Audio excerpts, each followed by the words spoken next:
As humans, we spend 93% of our time indoors. Think about that, 93% of our time. We are creatures of comfort, and now we expect and demand that at a flip of a switch. People just need to understand that they can make the impact, and efficiency is called the first fuel because it's the first place where everyone can make an impact. We could reduce the country's energy by 30%. The why needs to be so damn strong. Like, why are you doing it? Why does the company exist? And forget about the who, the what, the how, the when. And it has to be so strong that you're ready and willing to basically give up your life and everything you know about your life for at least 5 years. Welcome back to The Change Officer. We are celebrating our 50th episode today. If you like what we're doing here with the Change Officer podcast, it will mean the world to us if you subscribe to the show wherever you listen to podcasts. For our 50th episode, I had a conversation with a special guest who will teach us a lot about probably the most important topic in today's world, environmental sustainability. Charles Blaschke is on a mission to reduce the world's energy consumption by 20% with energy efficiency using technology, engineering, and finance. He launched Taka Solutions in 2015 with the aim to address the waste of energy in the region caused by the poor and unhealthy construction of buildings in the UAE. Taka Solutions offers a very innovative business model, reducing the waste of energy in existing buildings while getting paid a portion of the savings. So they only get paid if the owners save money, and they're helping our planet in the process. Tune into my conversation with the founder and the CEO of Taka Solutions and learn how can buildings perform to their maximum potential, why efficiency hasn't scaled yet, and how to harness the power of your purpose in the world. Enjoy.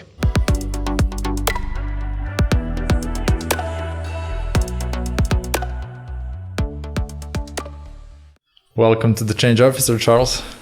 Great to be here. Or should I say welcome back to the Change Officer? Great to be back. So quickly, actually. Yes. All right.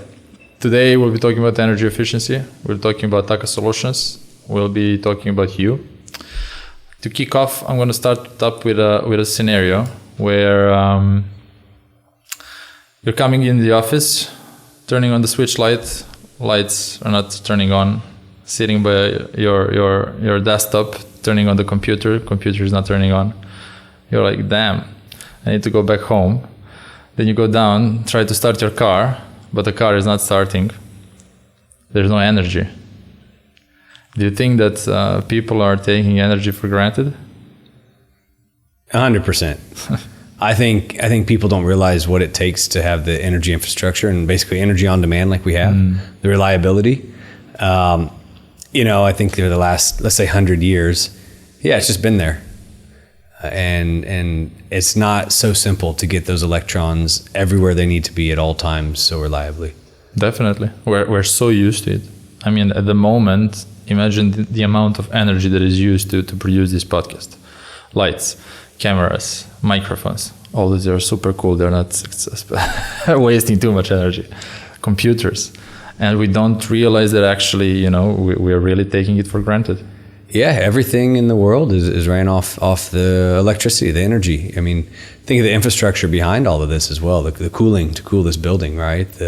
The fresh air and the exhaust that comes into the space that gives us air to breathe. And in a very harsh climate is all the computers, the data centers, everything that runs everything relies on that energy and that electricity. Crazy. And if you're thinking about it, like world, and we're all concerned with a lot of problems that we are facing, wars, climate change, and all that stuff that everyone is talking about quite a lot. But with the exponential growth of the population that we are experiencing, what was the population like 100 years ago? Something like, it's crazy, like it's unbelievable. Maybe? Unbelievable, people. Literally. I don't know what are we doing. Like, how can we do that in a year, in 100 years? It's unbelievable. But with the growing population, the problem of supplying enough energy for current lifestyles will be actually, if not the biggest problem that we are facing, right? Yeah. If you look at it, so there's the growing population and the demand. So even with a set population, let's say we stayed at 7 billion or whatever we're at now, if you look at countries that are let's say, coming out of poverty or developing, that, historically, yesterday or years ago, kind of consumed zero energy. Think of Africa, think of India, think of China. And now as those populations move to cities or increase their lifestyle and their demands, the energy grows much more per capita than it does even just with regular population growth. So yeah, it's very unsustainable. I think the forecast is if we go as business as usual right now, by 2040, we're going to double the amount of electricity and energy we need, which is impossible. It's if everyone lived the way we live in Dubai and in the US, let's say, kind of the super developed countries, we would need 7 Earths to supply us with that much resources, which we don't really have. All right. So to put the problem into a context, what are the consequences of that? We don't have 7 planets. So where do we go? What do we do? We burn through our own planet 7 times faster than we thought we would or we should or could. So that means, like ultimate kind of destruction of the earth and kind of mankind relatively quick at this pace, to be honest. I mean, again, kind of on the demand side, you look at it, EVs and cars and stuff are good in general, but you're just shifting the energy mix. So now everybody needs more electricity to plug in their cars. So where do you get that electricity if it was already kind of at capacity? So sure, it takes it away from other sources like gasoline, let's say, but that just adds to kind of the mix of energy needs and demands that's changing every day. It's just rebalanced, but actually the same amount of energy is required.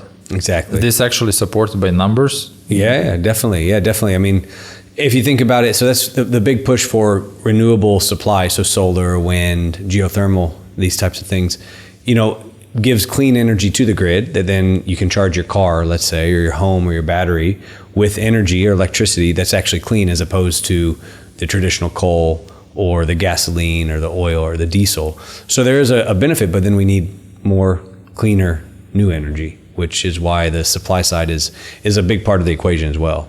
It's unbelievable. And so what I was shocked about when I was doing my research, what was really shocked by the fact that I didn't pay attention to something like that is that buildings are consuming more energy than like cars, trains, planes, space shuttles, and everything else combined.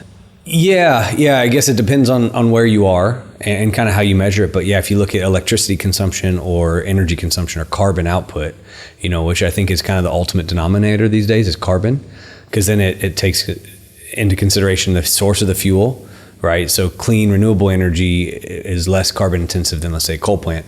But yeah, buildings, homes, schools, malls, hospitals that we all live, work, and play in every day. As humans, we spend 93% of our time indoors. Think about that, 93% of our time. So how much time do we spend in cars?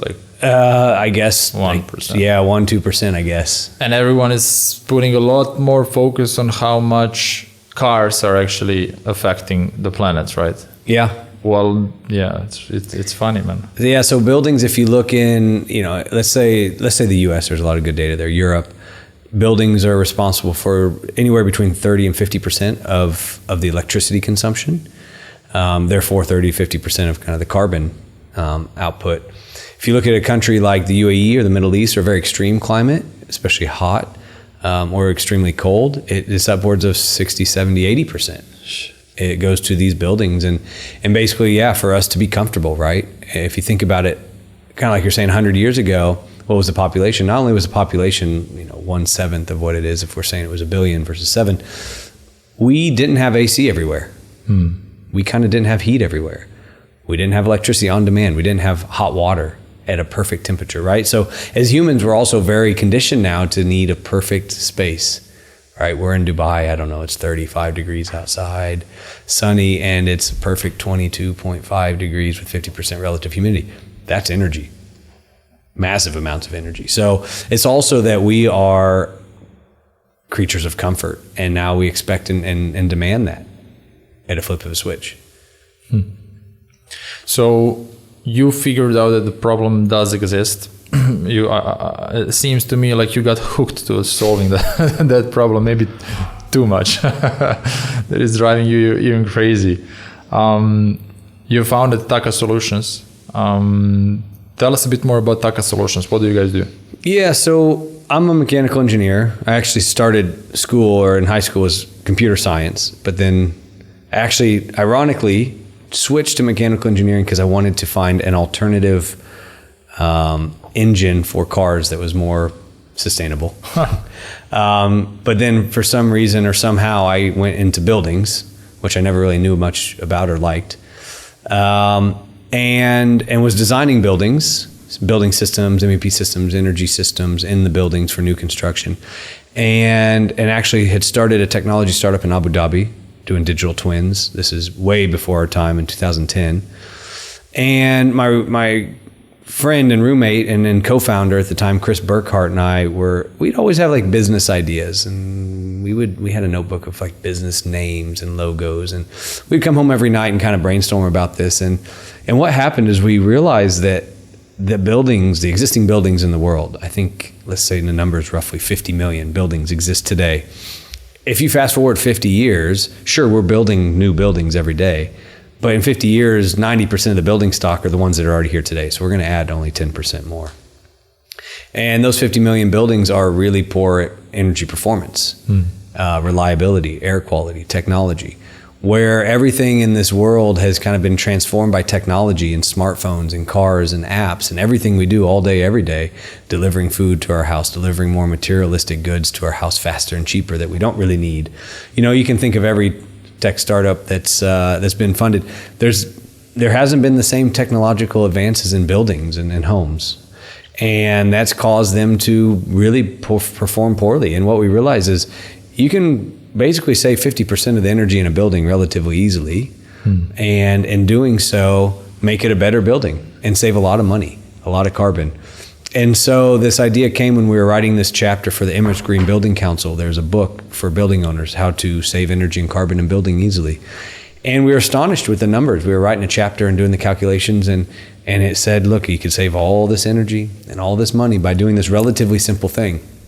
And so Chris, kind of being economics and finance, said, well, okay, if that's the case, why don't we just pay for it ourselves and get paid from the savings? Because then we can just go install it. The owner doesn't have to pay anything. They take no risk. They don't have to know anything. We're the experts.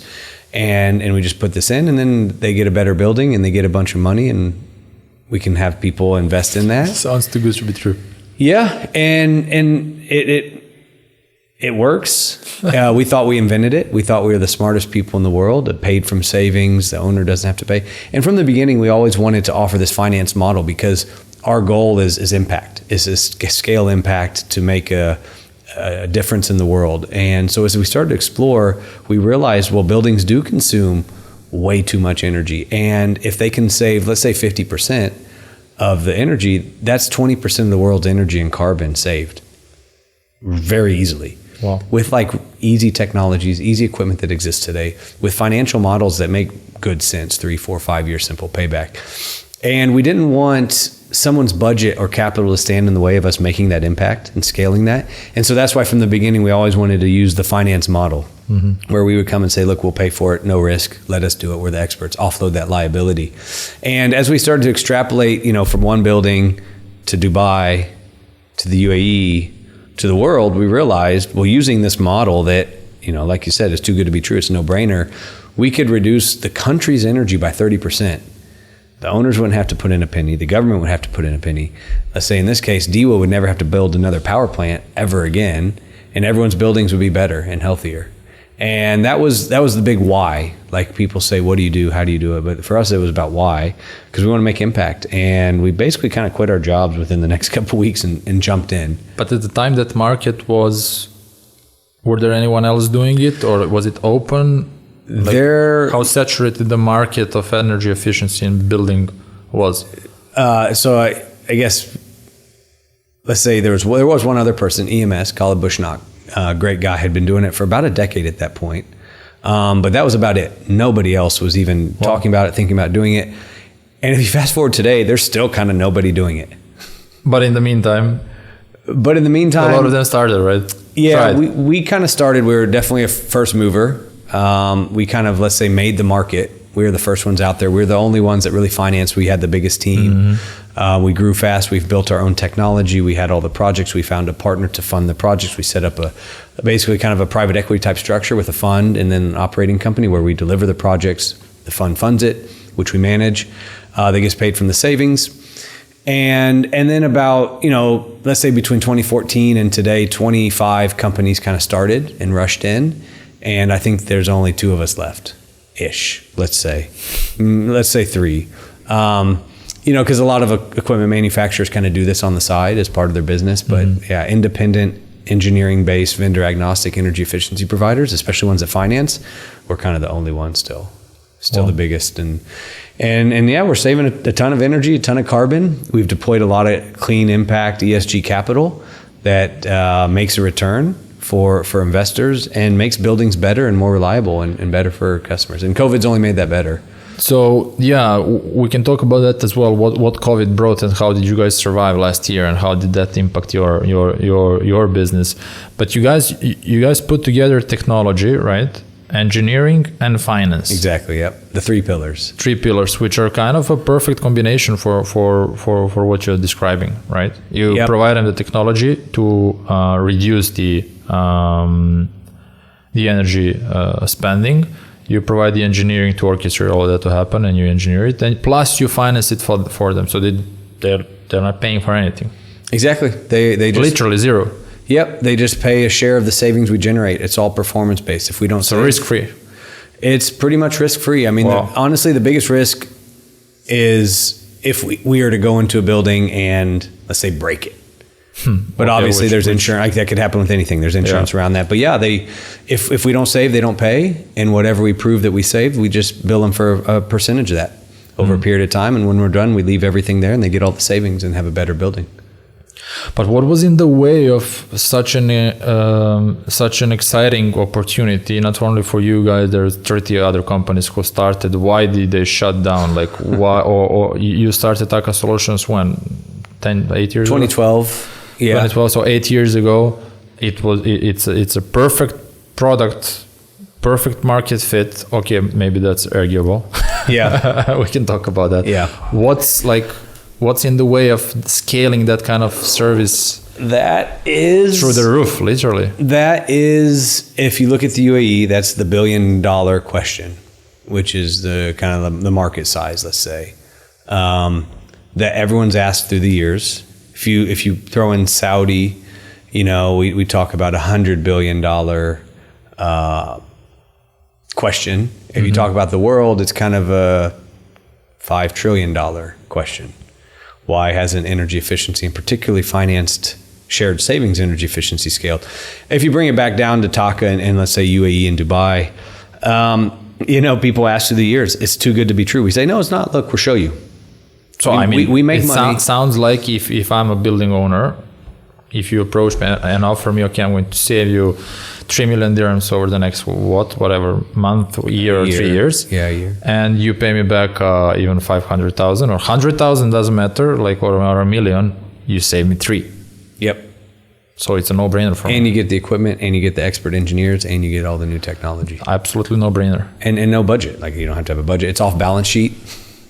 So from a legal accounting standpoint, it's off balance sheet. So it doesn't, it doesn't affect your debts and your loan. So are people saying yes? Like when you? Well, no. I mean, like I said, we got out there before everybody. We've worked really hard. So that's the question. Why did we survive and do good? And why doesn't everybody say yes? And we'll show them, look, we make money. We make money here, and in the services, in the energy audit, in the technology, in the project management, in the commissioning, in the operations and maintenance, in the monitoring, and the finance. A little bit each of the way. We don't, so it's not like, and it's not a trick. We aren't screwing the customers. We aren't. I mean, there's not enough money to be. Because it sounds like that. You tell them, I'm going to come in, I'm going to do everything for free. I'm going to save you money, and then you just pay me out of savings. It sounds like, okay, where's the trick here? Then there isn't. I guess I wish there was. Maybe that would be better. But no, and even if we were making a ton of money, the customers still you're saving, right? Yeah, exactly. They're getting their equipment, they're getting the engineering, they're getting the savings. So what's in the way? What's in the way? Yeah. So after all these years, and I just kind of came to this conclusion a few years ago, and it's the headline is people don't care. They just don't care. If they cared, they'd do it. And so, that sounds very simplistic, and like there's obviously like expands out to many factors and root causes of why they don't care. Why they don't care? Because it's a transient population in general. So the people we're dealing with are saying, well, I'm only going to be here a couple years, so I'm not actually going to get the benefit of this, so I don't care. The building owners and managers are temporary. We might sell this building next year. Oh, I'm just the property management. My contract ends in a year. So why am I going to deal with this? I'm not being told I need to do it. I think I'm doing it already, so I'm not going to do this. They just don't care enough to do it. Ultimately is the issue. And so how do you make people care? There's a lot of ways to do it. But just back to the question, what's failed or why hasn't the market developed? I mean, it's probably 1/10 of what we had planned and everyone had planned. Because if you look at those 30 companies that came in, if there's only, let's be nice and say there's 5 of us left. That's like 25 that have went out of business and left. That's massive losses for the investors, for the people that lost their jobs. And ultimately holding back the country from becoming more efficient and more competitive. And that's country's agenda. That's at the top of the agenda. COP21 happened like a year after we started. Everyone signed up in Paris. Sustainability, energy savings, the whole thing. It just doesn't trickle down. And, I think people don't care enough to do it and to act. Sadly. And all these companies who came in to the industry and then went out, were they funded or? Yeah. Oh yeah. VC money, popular VC money these days, or? No, not VC. It's a bit more infrastructural, like not even PE because it's not quite so big, but it's a lot of the times it's a branch or division of a larger company that wants to enter the market. So they'll invest in the team and, they'll pump a lot of money in there, and then they lost it all and they shut it down. So the solution is just throwing money at the problem is? Well, that can help. I think that nobody's really brought big money to the problem. There are, we've brought big money in a certain way. A company, NG, Smart for Power, who's kind of our twin, this went in parallel with us, kind of started around the same time as us, same kind of DNA, has big money as well. But nobody's brought the VC mindset, the startup mindset to truly fund a company and grow it and capture customers quickly and then worry about profitability later. If that had happened, I can tell you right now, if that happened to us right now, we could take over this market because it's a clean slate. Nothing's really happened yet. I mean, we have 30 invested contracts in our portfolio, but the original Dubai goals were 30,000 buildings retrofitted by 2030. And 30,000 buildings retrofitted until 2030. Where are we at today?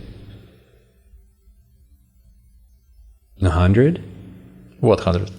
100 maybe? 100 buildings. Yeah, maybe 1,000, depending on how you define a building. I mean, what's a building? Is a house a building? Is a huge building 5 buildings? Let's call it house a building as well. Well, to make the numbers better. They call that a house a building. So they've done 5,000 houses, villas, lights only. So yeah, we define a building as 30,000 square meters. So if you think of a JLT building, kind of a marina-sized building, that's 30,000 square meters. So yeah, we've done kind of 30 of those. I think it'd be hard to count another 70. Interesting. So what's your agenda now going forward? Where do you see, what's your strategy going forward? It goes back to those first principles. People want to save, they need technology in their building. The building industry is just known that it's so uninnovative and so far behind in terms of technology that these relatively simple technologies, that's a big word, but it could be lights, it could be controls, it could be an analytics software, it could be new chillers. All you need to do is kind of put that in. People ask, well, what do you do to save? It's like, guys, I'm not going to lie, it's easy. You haven't changed your chillers, your AC system for 20 years. We're just going to put in new ones. It's like if someone had a 30-year-old car and someone said, well, how do you make it more fuel efficient? Well, I just put in a new engine. Like, that's it. It's not rocket science. It's not brain surgery. So yeah, continue to deploy that stuff, the hardware, the equipment, and there's a big scalable software play here. Because if you think about it, the first thing that you can do is optimize using data, and that's why we built the software platform that we did. So continue to scale impact. Yeah, we want to help people save. We want to finance it. We want to be the experts. We want to offload that risk and liability to us as the experts. We want to put that hardware and software and engineering into the building to help them save. That's the goal, is to scale our impact. That's what we've always wanted to do. So for some, I'm not familiar with the industry that much, just know the basics, but I am interested in understanding what each industry is bringing as an opportunity for a new business or growth or startup. In energy efficiency, are there any like hot spots or some parts or areas of the industry where we should put focus on, or like where the biggest opportunities are lying?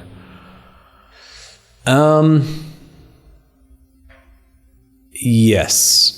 Well, I'd go back to even globally, even in markets, more mature markets like the US and Europe, it's still kind of untapped.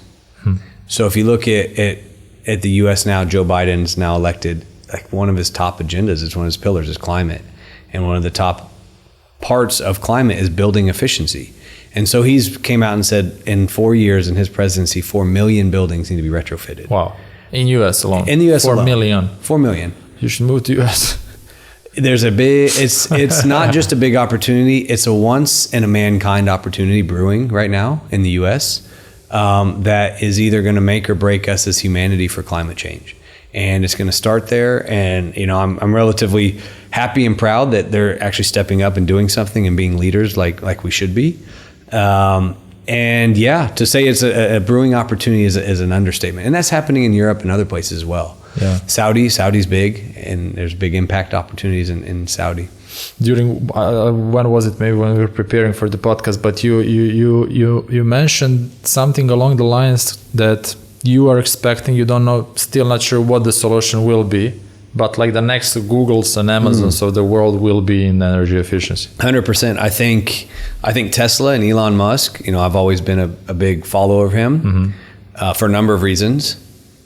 Mainly because he's an entrepreneur that solves real world problems, not delivers food and junk to your house faster and cheaper. I don't think the world needs any of that. He puts real, money and expertise to solve real problems.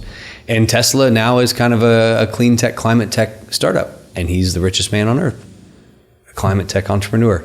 And so I think as we move away from these like nice to have materialistic software plays, and the money and the resources actually go into things to solve real world problems like energy efficiency, and he does solar as well. Obviously, he's doing the batteries, he's doing all this stuff. The next wave is going to be climate tech and clean tech and prop tech as well. I think as a third tier entrepreneurs, because it's just untapped and it's so big. It affects every single person and every single business in the world.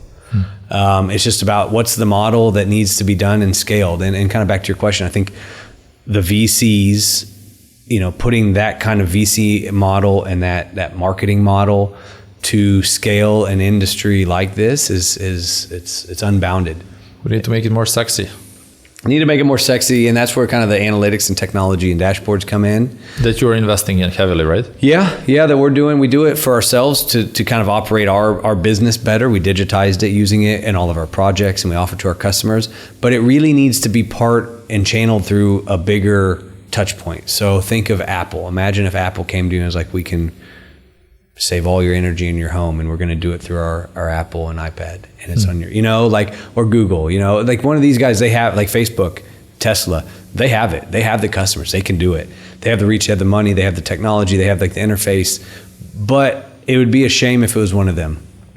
It should be somebody that is a clean tech entrepreneur that comes from scratch and brings the right model and the right funding.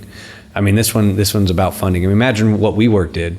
They did that for the $12 trillion a year real estate industry. That's so old and backwards, with the help of SoftBank, obviously, and a lot of capital. But look what they did. They are the only real known name in commercial real estate in the world, right? So who's going to do that for building energy efficiency and technology and savings? It's there. Someone just needs to do it. So if anyone wants to get familiar with the topic, learn more, what are some of the resources that you can point them towards? You're listening to a lot of podcasts. You do read about that. Energy efficiency in particular, it's kind of been this sleeping giant in the background that doesn't get a lot of attention. And that's why it kind of hasn't scaled globally. You kind of ask where the opportunities are. Historically, it's been very big public projects that are focused on government buildings, municipalities, schools, hospitals. And so I guess kind of back to that question, kind of where to learn, this whole small to medium sized buildings have never been touched. They've never been addressed. And that's kind of been like the Pandora's box that everyone's been trying to crack. And again, it's a software solution that's going to do that. And so to hear kind of how to learn more about it, there is the Energy Gang podcast. I mentioned that earlier. Very US centric, very, it's not so much efficiency. Again, efficiency always plays like 10th fiddle to solar and wind and batteries and EVs.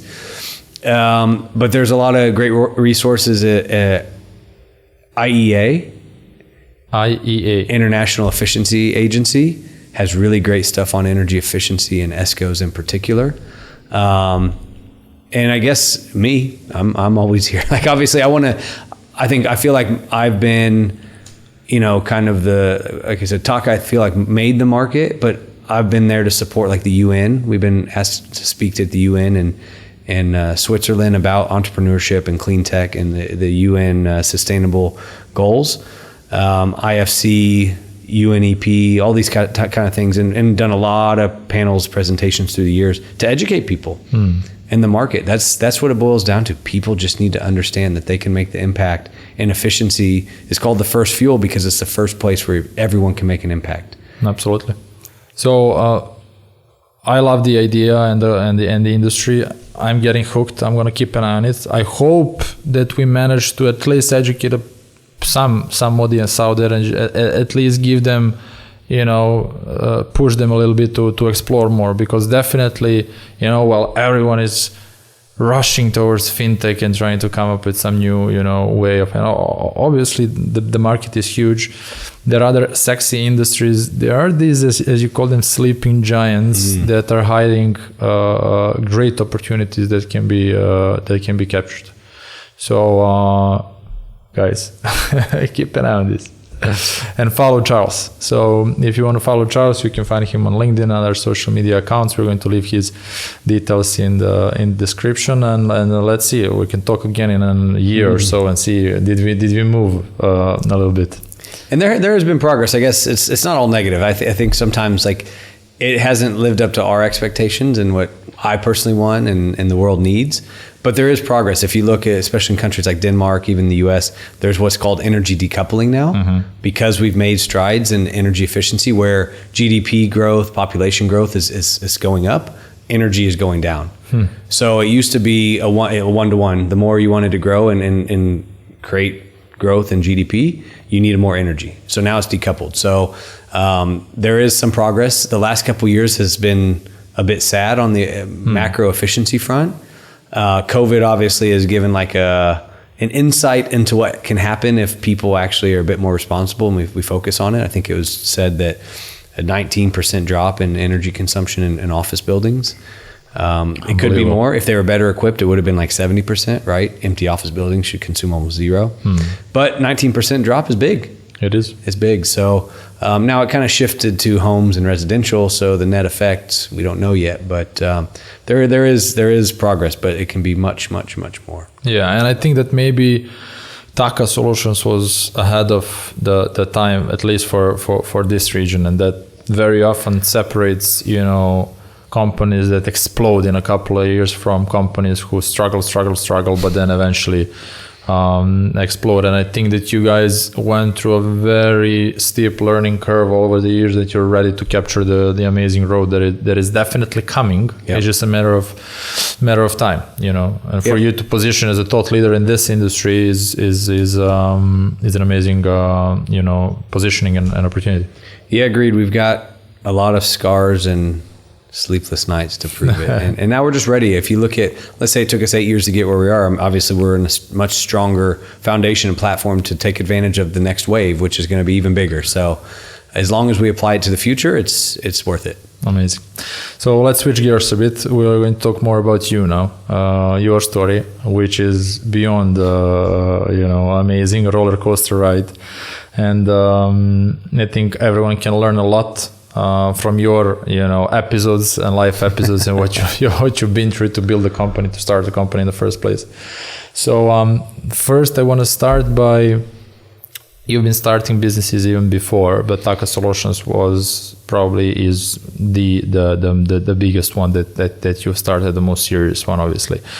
And before you started Taka Solutions, you were working for a consultancy, right? For a company. How did you decide to? Because there is a lot of people out there, thinking about getting tired of, corporate life or being employed, and thinking about ideas. And now, for example, someone is listening and they have an idea how they can, save energy. Yeah. But, how do I quit and how do I go for it? Like, how did you decide to go for it? Yeah. Great question. So I've been asked this a lot.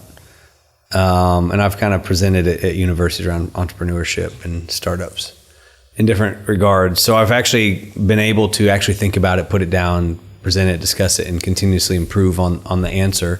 When I came out here, it was 14 years ago.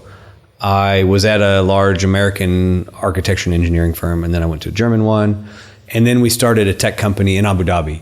So like each of those steps was kind of like you said, a build up to the big one where it was like me alone doing it from scratch. Like I think the experience I had at iTech was the name of the company, where I was a founding employee with my two friends that started it, but I wasn't there like finding the funding, finding the partner, taking this risk, putting all your salary and equity. But I was there enough, and I was involved in it enough to like, that was such an invaluable experience. Like had it not been for that, Taka would have failed within like 6 months for sure. But so how to do it if someone's thinking about taking the leap. So I think it goes back to what I said earlier about the why needs to be so damn strong. Like, why are you doing it? Why do you want to do it? Why does the company exist? And forget about the who, the what, the how, the when. And it has to be so strong that you're ready and willing to basically give up your life and everything you know about your life for at least 5 years. Like I wouldn't tell anyone to plan on anything less than 5 years. What do you mean? Those guys are making millions in a year. Startups raising hundreds of millions. Yeah. What do you mean 5 years? Wait a second. This is true. Can't they make millions in a year? I don't know the statistics, but I'm guessing the ones that we read about that get the millions of funding, probably not millions in their pocket, but in the funding, where their salary and everything's tied up in equity, they may never get that money anyways, and it might fail. But I bet the ones that we see, and I know people say it's like the 1 in a million, but I bet it's less than 1 in a million. The ones we actually hear about and see. 100%. So yeah, the 1 in, let's say 5 million does kind of, I don't want to say has an easy ride, but has something that's so good that the world wants it and needs it and is like clawing for it. And then therefore they get the funding, they get the team around them so they don't have to shoulder all the burden. And I think that's like the tipping point. And most likely it's not the first thing they did in their life. Exactly. So for all of us normal people, the why has to be so strong. So you have to be ready and willing. I don't think people can comprehend what it can actually take and what it does take. You can say you work more, it's stressful, or you sleep less, your friends or family, but like you have to like actually be ready to give up your entire life. So you can think of it in a really extreme case, like if you were going to go to war and you said, I believe in going to war for whatever reason, I'm leaving my family, I'm leaving all my comforts, I'm taking a big risk, I might die, I'm going to be in pain every day, I'm not going to see anybody, I'm not going to enjoy anything, but I'm going to be gone for 3 years, and then I'm going to come back. Like if someone could think of it in that mindset, that's exactly what it is. Were you aware of that when you decided to go for it? Or you thought you were going to make millions in 1 year? No, it's funny. We never thought we were going to make millions, and it was never the goal. I know. And my intention is not to make this about millions. Obviously, sure. This is just No, strangely enough, we just believed in it so much, and we liked the concept so much. Like we sat back and we said, look, there's a group of us co-founders and seed investors that we could put our collective experience to better use solving this big problem in existing buildings than building more bad buildings the world doesn't need. So that was kind of our why. Like, wow, this can, and it's like cool, it's tangible, it's exciting. And I think it's the combination of those three pillars, technology, engineering, and finance, that for me is like the fuel that never goes away, because I had done engineering and it was kind of okay. It was cool, but kind of boring. I had done pure technology before. And it's like, but applied to what? Like, it's technology for technology's useless. Finance. So when you bring the three together, you can actually bundle it into something that's really impactful and exciting. And so I think that's what's kind of kept me going structurally. But I don't know that we knew. We definitely didn't know. I mean, we were ready and willing, like myself and Chris and some of the other employees, like we work way too much and we just do. It's our nature, I guess, which I'm not advising. I don't think that's smart. I think in hindsight, you can work a lot smarter than harder. But again, that comes with experience. Like you said, it's not your first time, or you have an ecosystem, or you have the co-founders, or you have the investors, or you have the advisors, and I think when we started, definitely, like you said, in this market, we were way too early. Even today, I'd say we're too early. And back then, there was no VCs, no such thing. There were no VCs. So we would kind of go to pitch events kind of that didn't really exist. And especially for our industry, it's like, oh, you don't have an app? You don't do e-commerce? Well, you're in a startup. We don't want to talk to you. And even today, I think it's like that here. So yeah, I think having the right ecosystem around you, but you have to just be ready to grind and just never stop grinding. And again, like kind of a reflection after so long is know when to quit too. Like that's different for everybody. If someone hasn't been through it or isn't like have a lot of grit or, can't put up with a lot, then, they might quit early, which maybe is for the better. But those of us that are too stupid and put our heads down and just try to work through it, like we might not see that, or we might be too proud. But I think having someone there to like recognize or have like a metric to understand and see in real time, oh, I said if this didn't happen, we're going to quit, or like sell it, or whatever it is, merge it, or move on to the next thing. And I've known people that have done that and probably better off for it. There is a book written by Ben Horowitz. It's called The Hard Thing About Hard Things. How to building a business when there is no easy answers. That sounds like Taka Solutions. What was the hardest thing about hardest things over the previous 8-9 years? Oh. It must have been difficult. Oh, God. There's so many. There's everything. Everything. I think it's, I've been through a few experiences with like scaling, like really high growth and demand. And it's really exciting. Like just projects coming in, work, new stuff, exciting new people, hiring new people, just like the vibe. It happened basically at kind of all the companies here before Taka. And that's really exciting. And I guess if you're somewhere in between that and just like in your face, it failed, you can't really recognize it. And I think the hardest thing for me is like to see that we have something so perfect, so impactful, that aligns with the government, that aligns with the world, that aligns with businesses, that aligns with everything. It's like a quadruple bottom line on steroids. And it just, and we also brought like a very quality approach to it. And it just still didn't take off like it should have. And we are saying like millions and millions and millions, but at least make it so it's not so hard. Like it shouldn't have been so hard to get kind of where we are. Look, if we were doing something that has been done before or wasn't that great, or we were trying to sell something to somebody, I get it. That's fine.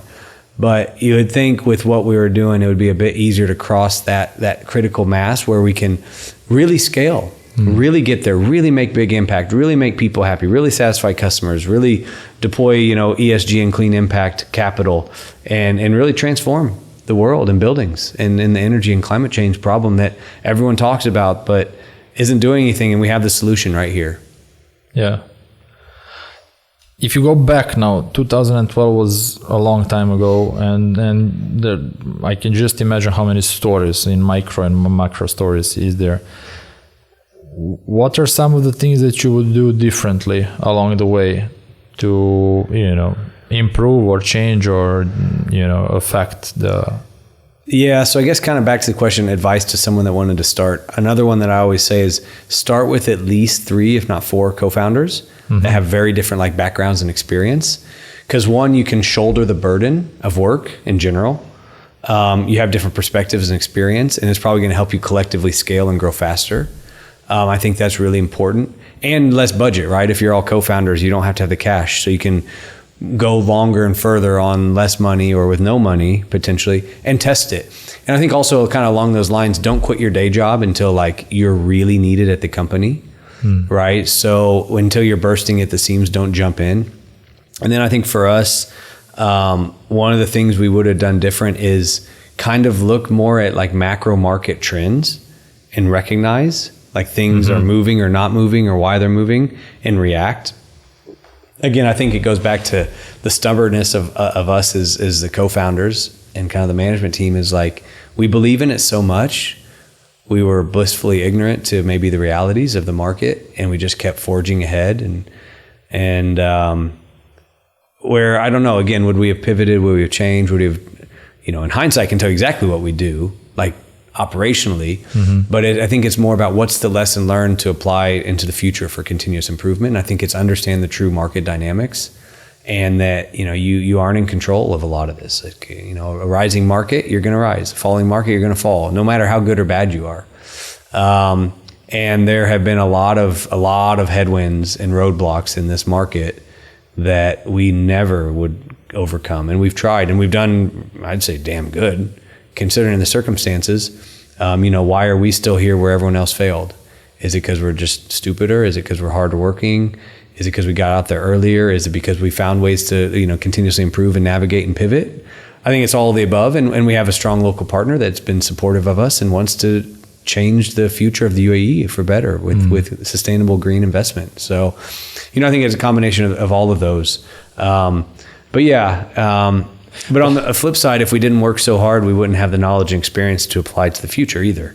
There is no diploma that can compensate that. Absolutely no diploma. No. But you know what? I think that the public is aware only of success stories. Yeah. Of Elon Musk in his late 40s, or, Jeff Bezos now when he is, in his 50s or whatever, or of the startups out here in the Middle East that raised significant rounds of funds and so on. But nobody is really aware of the years that, was leading to that point.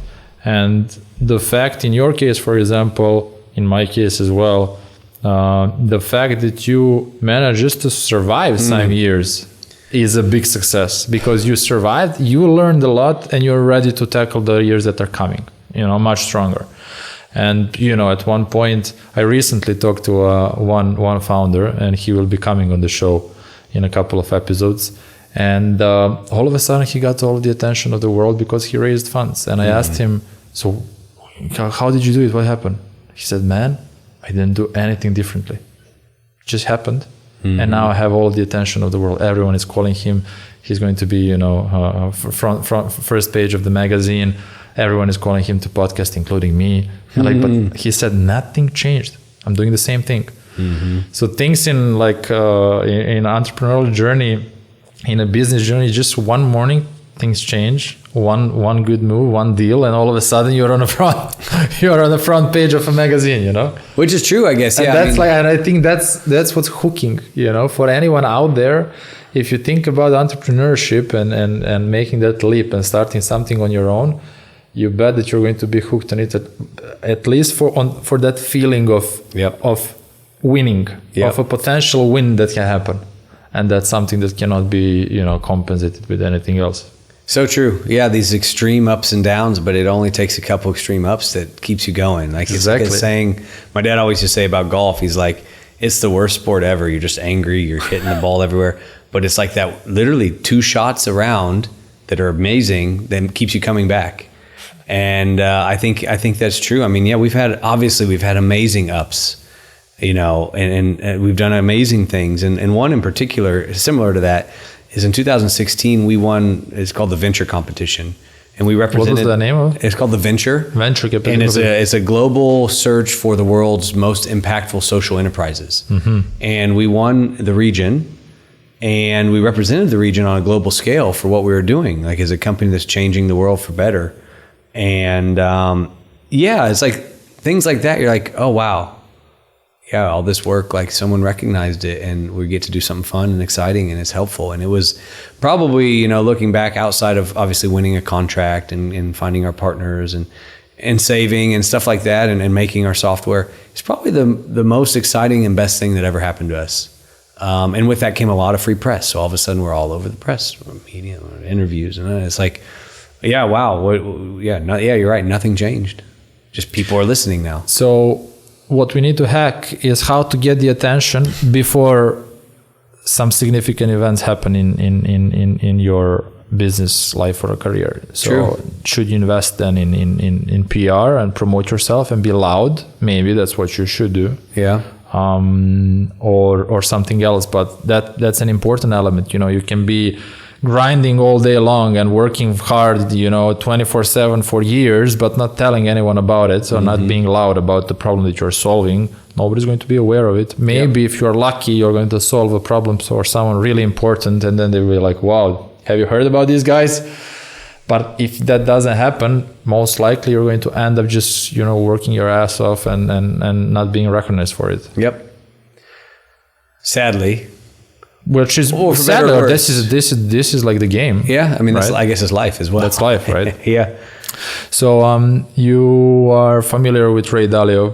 Yeah. He wrote this book called Principles. And he is talking about his life and work principles, and it's a great book. And I've been asking this question to previous couple of guests as well. I'm curious to know more about your principles in life and in business. Principles that you know, developed over the years and that helped you, you know, stay on track or make some decisions in your life that you think are most important for you. Yeah, that's, you know, I have, some years ago I did a lot of reflection. I'd never been into like emotions and psychology, but like I took a break and like started learning about it and like really appreciated and respected it and kind of started to write stuff down. So I don't have like a great answer, but I think certain things keep popping up that I realize. And it's kind of centered around continuous improvement. And obviously like I'm an efficiency guy in buildings from an engineering perspective, but I think they kind of go hand in hand, like finding better ways to do things and learning from what you've done, either good or bad, to continuously improve into the future. So it's kind of like this compounding interest effect where if you get 1% better every day, at the end of the year, it's, you know, whatever. Yeah. It's not 365, right? It's whatever. And so whether that's applied to business or business process or you personally, is really think about what's happened and happening and why, and then how to make that better and then apply it in real time. I think this like very quick thing of efficiency and continuous improvement is super important. I do, in my personal email, I still have it, have a saying, it's hard work conquers all. So sometimes I look at it and I do believe in that, but then I think, well, maybe that's like is it kryptonite or Superman needs kryptonite to survive, right? Maybe that's like the flip side, like the yin and yang, like, oh, that's the reason maybe like some things haven't happened because I'm too focused on hard work through it instead of that, you know, smarter, not harder. I think, you know, those kind of are recurring things that keep coming back. And then in the end, like people are just people. You can only do so much. So whether it's you and what you can produce or impact in the world or in a business, or the relationships you make, right? Like a company's usually just as people. And so I think that's like the lasting thread through everything. Companies go up and down, friends go up and down, but in the end, it's kind of what you build and what you do with that's really important. Charles, that went into this whole journey 10 years ago, and Charles today. Oof. What's the difference? Other than aging 30 years in those 10 years? I'd say I'm hardened in a way to the world, to business. Obviously more experience, that's fine. I think when you do, 30 years worth of experience crammed in kind of 10 years, I hope you get the double extra large MBA without the diploma. I'm less naive. I'm less happy. I'm less fun. I'm less energetic. I'm in worse shape. So those are kind of the negatives, I guess. And I've noticed that, and people have noticed that. It's really worn on me in a lot of ways, mentally, physically, emotionally. And I you know what, I messed up as well. I can't say, like, my wife and when my girlfriend, wife at the time, she always told me, like, you're bad. Like, you're bad. Like, can I help? And like, she was there to help, obviously. And so were a lot of other people. And people noticed it. And like, I cut out a lot of people in my life, not because I wanted to, but I was focused. And it goes back to the why. I was so focused and intent because I cared so much about what we were doing and the company.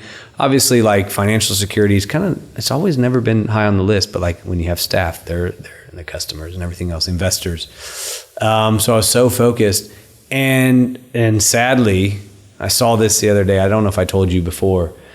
I used to keep track. I've always been like big into exercise and fitness and just activities, outdoor adventure stuff. And so I had this spreadsheet from like back 15, 20 years ago of all the runs and cycling and everything I had done. And I'd put like the date, the time, the stats, and notes. It was really cool. And I just started getting back into shape about 6 months ago. And I use Strava now. It's like an online thing. It automatically does it. And I was like, you know what? I want all my old stuff in one place. So I started inputting it. And I input everything. And I swear to God, like, the week I started Taka was the last entry I had for 8 years. And I was like, there's a gap in my life, literally, of exercise. And that's like who I was. And I think like that balance also helps through those hardest times. You need to have an activity. You need to turn your brain off. You need to exercise, which would then help with sleep. And I think you get in this vicious cycle where you don't exercise, or you don't, turn off, and then you drink more caffeine to get through it because you're tired. Then you feel like shit. So then you drink a little, and then you don't sleep well, and then you wait.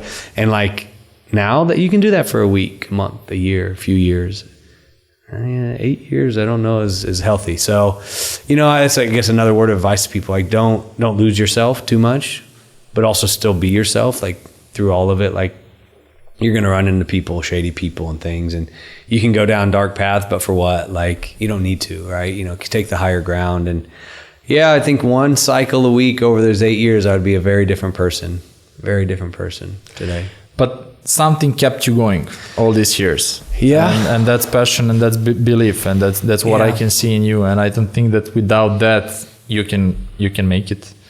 Like, you need to put in hard work. You need to be prepared to get, sweaty and bloody and to get into a battle. But at the end, you know why you're doing it. And at one point, when you look back, everything will make sense. Let's hope so. Yeah. Or you're just stupid. You don't know when to give up. No, I agree. And that's what I think, if people don't realize, like, you have to be ready and willing, let's say, to give up your salary, at least half your salary, for 3 years.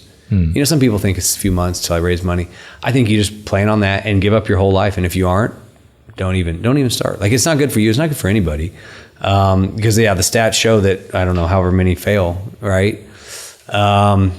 Yeah, you have to be ready and willing to do it, and I don't think most people are. So, my last question: as the change officer, if there is one thing that you could change in the world, what would that be? I wish.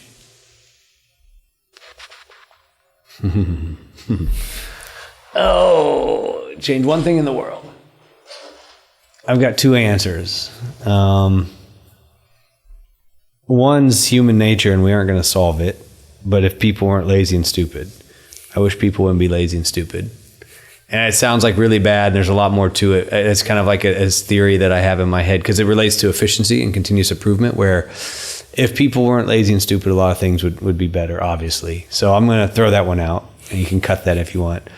But I guess kind of more related to maybe efficiency and the whole thing, and me as a person, is everyone has the power to make the change that can save the world, let's say. It sounds dramatic. Like, look, we didn't start Taka because we're like a tree-hugging hippie, save the planet organization per se. We started because we see that with very basic engineering and skills and stuff we have today, we can do way better in buildings, which happen to just kind of save the planet. So it was more from like a technical and a business approach to help people.